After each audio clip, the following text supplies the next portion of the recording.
ଆମେ ଆଜି ପହଞ୍ଚିଛୁ ଏମିତି ଜଣେ ବ୍ୟକ୍ତିତ୍ୱ ଯେ ଜୀବନ କାଳ ଭିତରେ ଜଣିଏ ଲୋକ ଅନେକ ଜୀବନ ବଞ୍ଚେଇଛନ୍ତି। ସେମିତି ଜଣେ ବ୍ୟକ୍ତି ବିଶେଷ ଆମେ ସାଧାରଣତଃ ଗୋଟିଏ ଲୋକ ଅନେକ ଲୋକଙ୍କୁ ସମସ୍ୟାରେ ପକାଉଛନ୍ତି, କିନ୍ତୁ ସେହି ବ୍ୟକ୍ତିତ୍ୱ ମଣିଷ ରୂପୀ ଭଗବାନ ଯିଏକି ମେଡିକାଲରେ କୌଣସି ଲୋକ ବିପଦରେ ପଡ଼ିଥିଲେ ବିନା ଦ୍ୱିଧାରେ ସେ ରକ୍ତଦାତା ହିସାବରେ ରକ୍ତଦାନ କରନ୍ତି। ପରିବାରର ସମସ୍ତ ଟେନସନ୍ ଏବଂ ପରିବାର ପ୍ରତିପୋଷଣ ପରେ ସମସ୍ତଙ୍କୁ ରକ୍ତ ଦାନ କରିବାର ଏ ଯେଉଁ ଇଚ୍ଛା ଶକ୍ତି ତାଙ୍କୁ ଆଜି ଅନେକ ଜାଗାରେ ସମ୍ମାନିତ କରିଛି। ସେମିତି ଏକ ସମ୍ମାନ ପ୍ରତିଭା ଦେଖୁଥିବେ ମୋ ହାତରେ ଗୋଟେ ରହିଛି ଶ୍ରେଷ୍ଠ ରକ୍ତଦାତା ଶରତ କୁମାର ପାତ୍ର।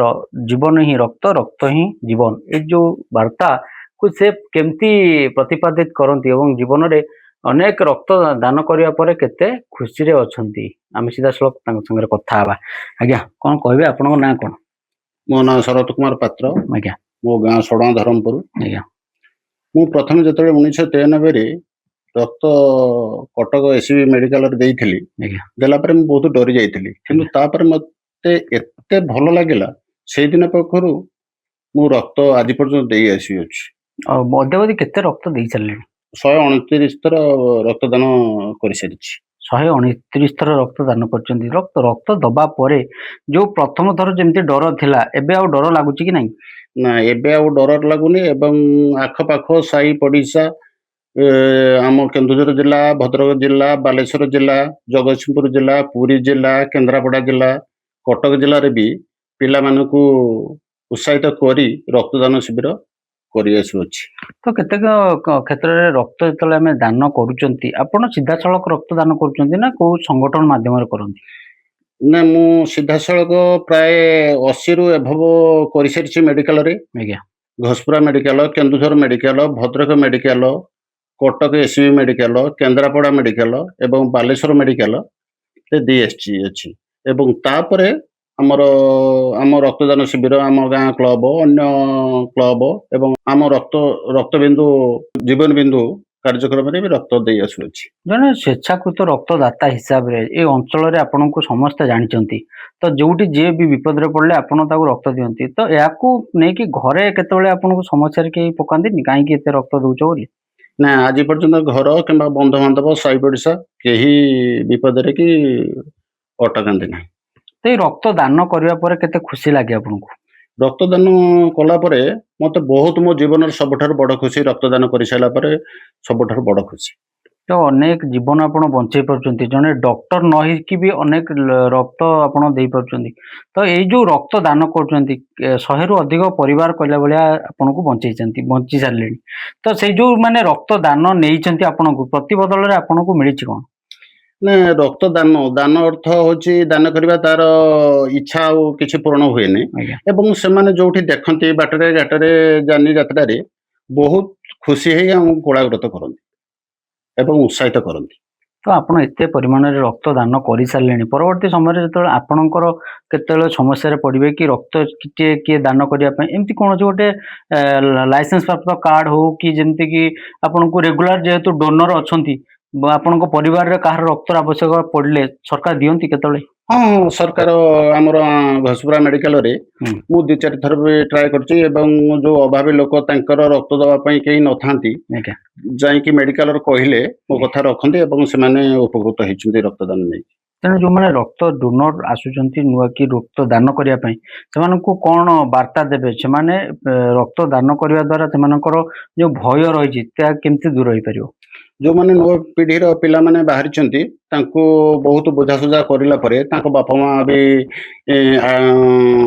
ଅଟକାନ୍ତି ଏବଂ ତାଙ୍କୁ ବହୁତ ବୁଝାସୁଝା କଲା ପରେ ଆସିକି ସେ ରକ୍ତଦାନ କରିସାରିଲା ପରେ ତାପରେ ଅଧଘଣ୍ଟେ ଘଣ୍ଟେ ପରେ ଏତେ ଖୁସି ହୁଅନ୍ତି, ମୋ ଠାରୁ ଆହୁରି ଖୁସି ହେଇକି ମତେ ଆହୁରି ଖୁସି ଆନନ୍ଦ ଲାଗେ।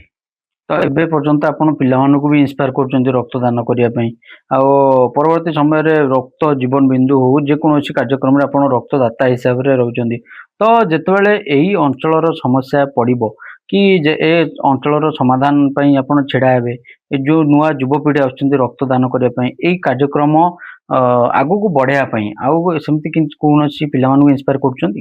ହଁ, ପ୍ରତ୍ୟେକ ଗାଁରେ ଆମ ଆଖପାଖ ଏବଂ ଅଧିକ ଦୂରରେ ବି ସୁଦ୍ଧା ସବୁ ପିଲାମାନଙ୍କ ପାଇଁ ତାଙ୍କୁ ବୁଝାସୁଝା କରି ବର୍ଷରେ ଆଗରୁ ଯେତେବେଳେ 1993-94 ରେ ଗାଁ କଣ ଗୋଟେ ବ୍ଲକରେ ବି ଗୋଟେ ଦିଟା ରକ୍ତଦାନ ଶିବିର କରିପାରୁନା ହୁଁ। ଏବଂ ପ୍ରତ୍ୟେକ ଗାଁରେ ବି ଆମେ ହାଟଡି ଉପରେ ମିନିମମ୍ ବର୍ଷର 40-50ଟା ରକ୍ତଦାନ ଶିବିର କରୁଛୁ।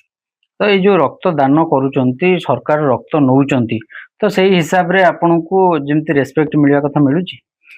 ହଁ, ରେସ୍ପେକ୍ଟ ସରକାର ଅବଶ୍ୟ କିଛି ଦେଇନାହାନ୍ତି, କିନ୍ତୁ ମେଡିକାଲ ଲାଇନରେ ଗଲେ ହୁଁ। ଡକ୍ଟର ମାନେ ଆଶ୍ୱାସନା କରିକି ଆମକୁ ସାହାଯ୍ୟ କରନ୍ତି। କି ରକ୍ତ ଏତେ ଥର ଦବା ପରେ କୌଣସି ଦେହର ସ୍ୱାସ୍ଥ୍ୟ ଅବସ୍ଥା ବିଗିଡିନି? ନା, ଆଜି ପର୍ଯ୍ୟନ୍ତ ରକ୍ତ ଦେଲା ଦିନ ପାଖରୁ ଭଗବାନ ସାହା ଦ୍ୱାରା ଆମେ ଦେଇ ଚାଲିଛୁ। ତେଣୁକରି କୌଣସି ବାଧା ବିଘ୍ନ କି ଅସୁବିଧା ଦେହର ଶରୀର କିଛି ଆମେ ରକ୍ତ ପାଇଁ ଅଭାବଟା ଆମେ କିଛି ଆଜି ପର୍ଯ୍ୟନ୍ତ ଜାଣିନାହୁଁ। କୌଣସି ଦେହର ସେମିତି ସମସ୍ୟାଗତ ରୋଗ କି ବଡ ବିପଦ ଆସିବା ବେଳେ ବର୍ତ୍ତମାନ ସୁଦ୍ଧା କୌଣସି ଛୁଇଁନି ଆପଣଙ୍କୁ? ନା, କୌଣସି ବିପଦ ଛୁଇଁନି ଏପର୍ଯ୍ୟନ୍ତ। ତ ତେଣୁ ଲାଷ୍ଟ କଣ କହିବେ ଯୋଉ ପିଲାମାନେ ରକ୍ତର ଦବାକୁ ଯାଉଛନ୍ତି, ସେମାନେ ଏବେକା ଯୁବପିଢି ଟିକେ ନିଶାସକ୍ତ ହଉଛନ୍ତି, ଜଣେ ନିଶାସକ୍ତ ଯୁବକ ରକ୍ତଦାନ କରିପାରିବ କି? ନିଶାସକ୍ତ ଯୁବକ ରକ୍ତଦାନ କରିପାରିବ ନାହିଁ, କାରଣ ତାଙ୍କ ରକ୍ତରେ ମିଶି ଯାଇଥାଏ ନିଶା। ତେଣୁକରି ବିନା ନିଶାଗ୍ରତ ବ୍ୟକ୍ତିମାନଙ୍କୁ, ଯୁବପିଢିମାନଙ୍କୁ ବହୁତ ବୁଝାସୁଝା କଲା ପରେ ସେମାନେ ନିଶା ନ ଖାଇକି ରକ୍ତଦାନ ଦିଅନ୍ତି। ରକ୍ତ ଦାନ କରିବା ଦ୍ୱାରା ଲାଭ କଣ ମିଳିବ? ରକ୍ତଦାନ ଭଗବାନ ଆମକୁ ଜନ୍ମ ଦେଇଛନ୍ତି, ଆଜି ଅଛନ୍ତି କାଲି ନଥିବା। କିନ୍ତୁ ରକ୍ତ ଦାନ କଲା ଭିତରେ ଗରିବ ଲୋକର ସାଧାରଣ ଲୋକମାନେ ଯୋଉମାନେ ରକ୍ତ ଅଭାବରୁ ମରି ଯାଉଛନ୍ତି, ତାଙ୍କ ଜୀବନ ଯେତେବେଳେ ବଞ୍ଚି ଯାଉଛି ଆମକୁ ବହୁତ ଖୁସି ଲାଗୁଛି। ଦେଖୁଥିଲେ ଯେମିତି କି ଅନେକ 129 ଥର ରକ୍ତ ଦାନ କରିସାରିବା ପରେ କେତେ ଖୁସିରେ ସେ କହୁଛନ୍ତି କି ରକ୍ତ ଦାନ କରି ଅନେକ ଜୀବନ ବଞ୍ଚେଇଛନ୍ତି। ସେ ଭଗବାନ ଜନ୍ମ ଦେଇଥିଲେ, ତାଙ୍କୁ ଯାହା କର୍ମ କରିବାର ଅଛି ସେ ମଣିଷ ଜୀବନରେ ଅନେକ କର୍ମ କରିଛନ୍ତି, ଏପର୍ଯ୍ୟନ୍ତ ବାର୍ଦ୍ଧକ୍ୟ ଛୁଇଁ ନାହିଁ ଏବଂ ରକ୍ତ ଦାନ କରି ବହୁତ ଖୁସି ଅଛନ୍ତି। ହାଟଡିର ଶରତ ପାତ୍ର। ହାଟଡିରୁ Bibhuti Bhushan Jena report, reporters today.